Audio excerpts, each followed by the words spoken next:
Welcome once again. This is Moment of Kairos with PD. We trust God that you have been blessed and you will yet be blessed.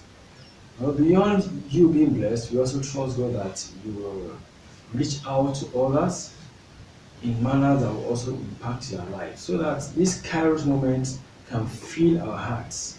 God's moment where the divinity comes in contact with our humanity to transform us into his image. Remember, everything we are doing is to ensure that we, we, we are transformed into the image of Christ.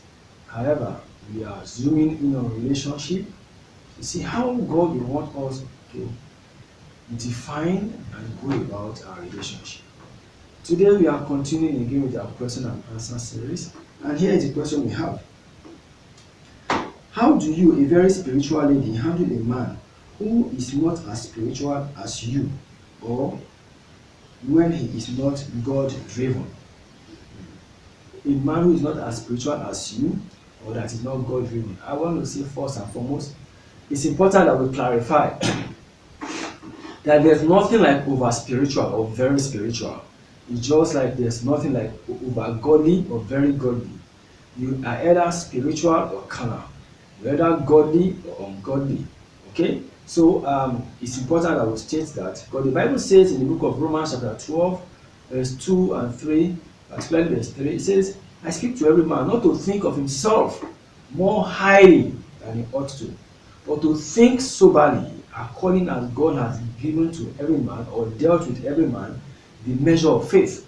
So we have our measures of faith, we have our proper and right giftings from God, but humility, thinking soberly, not thinking that we are better off than another, is a prerequisite if we must grow unto maturity in Christ.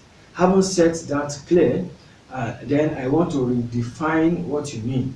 That you are more spiritually committed, you are more given to the things of God than somebody. It's also important we state that activities, particularly religious activities, don't spell spirituality. What is spirituality in simple terms? Knowing God's will, following through and doing that. That's a spiritual man. A spiritual man is someone who knows God's will, follows through it, and then gets it done. He's not necessarily somebody who is on the pulpit, or somebody who has the loudest voice, or somebody who has the loudest charisma, has the highest gifting. No, no, no, no, no. That does not make you spiritual. Giftings do not connote spirituality. They are gifts. You don't deserve it. They are given to us of God. Okay? But ability to respond to the voice of the prompting of the Spirit and do that which is pleasing in the sight of God, that makes you spiritual. Having said that, if what you mean is that, then the question I want to ask is this: why are you in the relationship?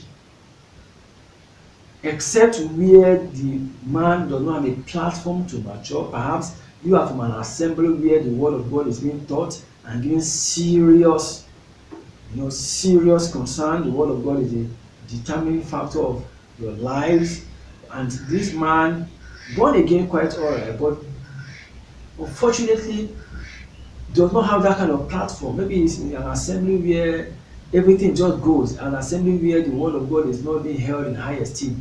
Naturally, you will consider yourself more spiritual than the person until the person is exposed to the same kind of nurturing and the same kind of spiritual environment that you are in. So I think what you should be looking at does this person have the heart after God? Is he a God chaser? Is he someone who is passionate about God? Not minding knowledge, not minding how much or how little he knows. Look through the heart. Because the Bible says, out of the abundance of the heart, the mouth speaks. He cannot give what he doesn't have, but he may have something that he has not developed. He may have a passion for God that he has not found the right environment. In that case, all you just need to do is to help channel or redirect his passion to an assembly that can help him to nurture himself unto spiritual maturity. Because remember that we got born again, not just for the sake of having the toga of born again, but so that we can mature in Christ, so that we can grow in Christ to attain that full measure of stature of sonship. Okay? So as a sister, it's your responsibility to do that. And when you have such men, listen, I advise, If every other thing is in place, it's just a function of how much this brother knows about God, then you may want to give it a consideration by seeking God about that matter. Because it may as well be that that brother is God's will. And when that brother is exposed to the kind of knowledge and light and spiritual environment that we're exposed to, you'll be surprised that under 1 year, that brother will take over from you. But one thing is sacrosanct: the heart must thirst and pant after God. When that is in place, then you have a reason to seek God to know if it's God's will or not. But where he performs all those spiritual activities, but his fruits, the fruit of his life is not consistent with his profession, then you have every reason to run for your dear life. Because it may as well be that this brother is just a cloud without water, just a sounding brass and a tinkling cymbal, a rolling stone that gathers no dust. You may want to run from your dear life, because on the long run, that is what you are going to be dealing with if you get into that kind of relationship. So I think the other part of the question is somebody that is not God driven. If somebody is not God driven, he has to be flesh driven or sin driven. There's no relationship. The Bible says, "What concord has Christ with Belial, or the temple of God with that of idol?" There's no relationship. So if the person is not God driven, it doesn't thirst and pant after God, then how is he going to be the point man? How is he going to be the shepherd and the pastor of his home?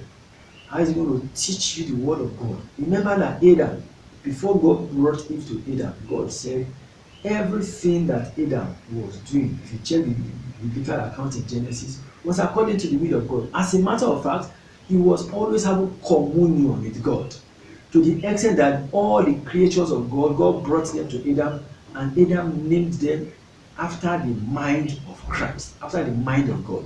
That is a man that you should pursue after. But when it's not a God chaser, it's not God driven, it's flesh driven, it's money driven, secularism and carnality drives all his life, it doesn't matter what it professes. And sister, watch your steps again. You may as well want to run for safety. God bless you.